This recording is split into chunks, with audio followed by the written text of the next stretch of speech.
భద్రత రద్దు చేయాలి. స్మార్ట్ కిచెన్స్ రద్దు చేయాలి. స్మార్ట్ కిచెన్లో కల్పించాలి పని భద్రత. ఇవ్వాలి ప్రతి నెల మెను బిల్లులు. ప్రతి నెల మెను బిల్లులు పెంచాలి. వేతనాలు. సుప్రజ, ఎన్టీఆర్ జిల్లా మధ్యాహ్న భోజన పథకం జిల్లా ప్రధాన కార్యదర్శి.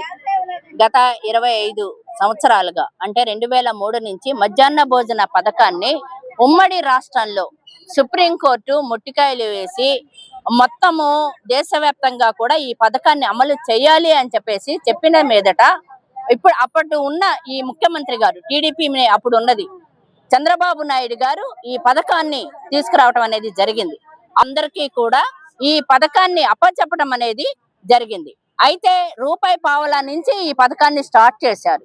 మనం సిఐటియుగా అనేక పోరాటాలు చేసిన మీదట ఈ రోజు చిన్న స్కూళ్ళకి 6.55 పైసలు, పెద్ద స్కూళ్ళకి 9.45 పైసలు ఇస్తున్నారు.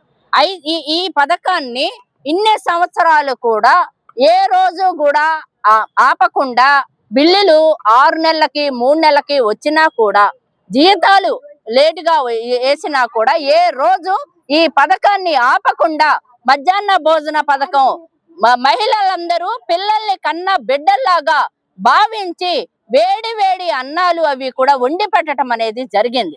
అయితే నేడు ఈ కూటమి ప్రభుత్వము ఈ పథకాన్ని నీరు కార్చడం కోసము స్మార్ట్ కిచెన్ల పేరుతో ఇప్పటికే మైలవరం, మన ఎన్టీఆర్ జిల్లా మైలవరంలో ఈ శంకుస్థాపన అనేది చేయటం జరిగింది. మొత్తం పథకాన్ని మొత్తాన్ని కూడా నీరు కార్చడం కోసము స్మార్ట్ కిచెన్లు తీసుకురావటం వల్ల మొత్తం ఎన్టీఆర్ జిల్లాలో ఉన్న 1888 మంది మహిళలు వాళ్ళు ఇళ్ళకి వెళ్ళిపోయే పరిస్థితి. అంటే ఇన్ని సంవత్సరాలు కూడా వాళ్ళు దీని ఆధారంగా బతికిన మహిళలందరూ కూడా ఈ రోజు ఇళ్ళకి పంపించే పరిస్థితి. ఏం చెప్తున్నారంటే స్మార్ట్ కిచెన్లు తీసుకువచ్చినా సరే మేము మీకు పని భద్రత చూపిస్తామంటున్నారు. ఎలా చూపిస్తారు అని మేము అడుగుతున్నాం. ముందు అది కదా చెప్పాల్సింది. అది చెప్పకుండా మొన్న మధ్య హడావుడిగా ట్రైనింగులు పెట్టేశారు. ట్రైనింగులు పెట్టి అందులో ఇంకా మెనూలు పెంచేశారు. సాంబారు ప్లస్ కూరగాయలు మిక్స్డ్ వండండి, లేకపోతే కోడిగుడ్లు ఉడకబెట్టండి, వారంలో 2 సార్లు కోడిగుడ్లు, 3 సార్లు సాంబార్లు, అలా పప్పులు కూరలు ఇవన్నీ చెప్పారు. ఇవన్నీ చెప్పి ఎలాంటి ఫుడ్ వండి పెట్టాలి, ఎలాంటి ఆయిల్ వాడాలి, ఎలాంటి ఉప్పులు వేయాలి, ఎలాంటి కారాలు వేయాలి, ఇవన్నీ చెప్పారు. కానీ మీకు వేతనం రూపాయి పెంచుతాము, ఇగో ఈ వేతనం ఇస్తాం మీకు అని చెప్పేసి ఎట్టి పరిస్థితుల్లో కూడా చెప్పట్లేదు. ఇది ఎలా పొగబెట్టే పరిస్థితి ఈ రోజు రాష్ట్ర ప్రభుత్వం చేస్తుంది.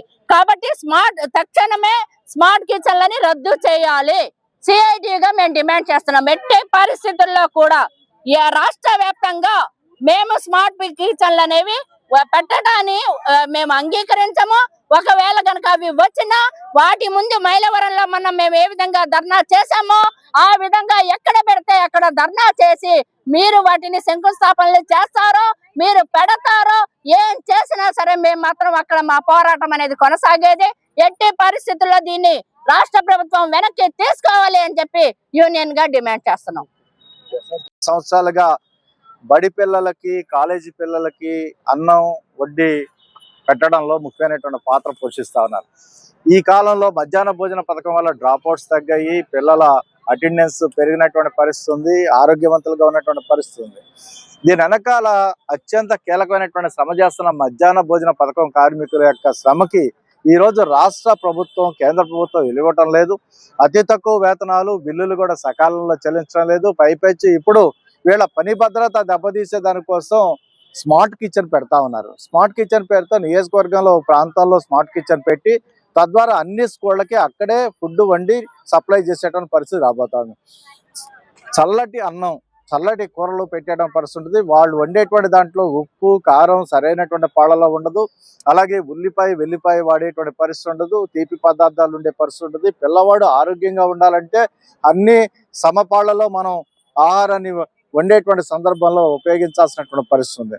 మరి ఈరోజు స్మార్ట్ కిచెన్ తీసుకురావడం రీత్యా ఈ 80,000 మంది యొక్క ఉపాధి దెబ్బతినే పరిస్థితి వస్తుంది. ఉపాధిని కాపాడాల్సిన బాధ్యత ప్రభుత్వానికి. కూటమి ప్రభుత్వం చాలా స్పష్టంగా ఎన్నికల హామీలు ఇచ్చింది. ఏమని 20 లక్షల ఉద్యోగాలు మీకు కల్పిస్తాం, మీ అధికారంలోకి వస్తామని చెప్పారు. మరో పక్కన ఈరోజు చూడండి, ఈ 2 సంవత్సరాల కూటమి పాలనలో ఉపాధి దెబ్బతీసేటువంటి ప్రయత్నాలు జరుగుతున్నాయి. కార్పొరేట్ల అభివృద్ధి తప్ప సామాన్యుల అభివృద్ధి గురించి, కార్మికుల అభిప్రాయం గురించి మాట్లాడటం లేదు. ఈరోజు కనీస వేతనం ఇమ్మని చెప్పి మేము అడుగుతున్నాం మధ్యాహ్న భోజన పథకం కార్మికులకి. అలాగే పని భద్రత కల్పించమని అడుగుతున్నాం, నెల నెల బిల్లులు చెల్లించమని అడుగుతున్నాం.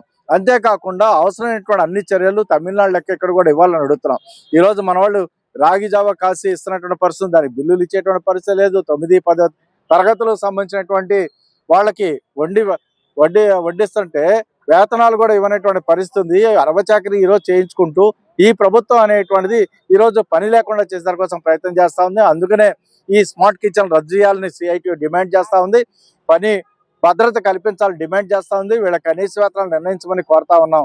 లేని పక్షంలో రాబోయే కాలంలో పెద్ద ఉద్యమానికి సన్నద్ధం అవుతామని చెప్పేసి హెచ్చరిస్తా ఉన్నాం. మొత్తం మన జిల్లా మొత్తం 1882 మంది పనిచేసేవాళ్ళు, ఇక్కడికి ఒక 50 మంది